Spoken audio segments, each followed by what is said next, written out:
So I'm delighted that here at COP16 we've bumped into one of the parliamentary delegation here, Toby Perkins MP, of course, for Chesterfield and Staveley. Toby, very good to see you. Yeah, great to be here. It's great we've got such a big delegation here for this early part of the COP, and really excited to see what the UK government is able to negotiate and able to announce.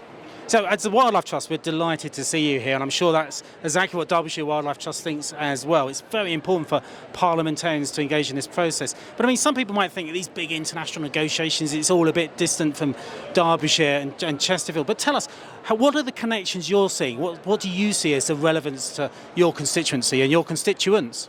Well, it's a really important question because, when I've put out tweets about being here, there are certainly people who say, oh, well, can't we get on with sorting out flooding in Chesterfield or can't you sort out the roads or whatever? And of course, we are in a global climate crisis, but we're also in a nature crisis. And the UK is one of the most nature depleted countries in the world.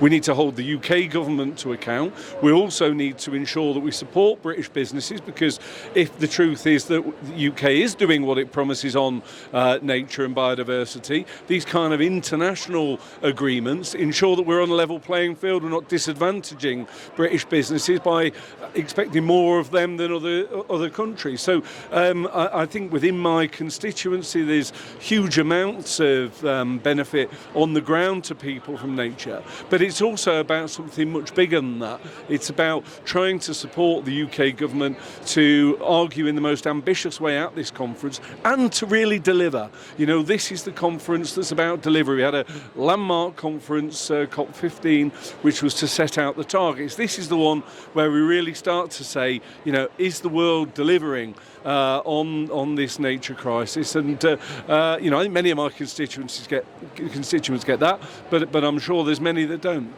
Absolutely. I mean, you said that point there. People will say, well, can't we solve the flooding?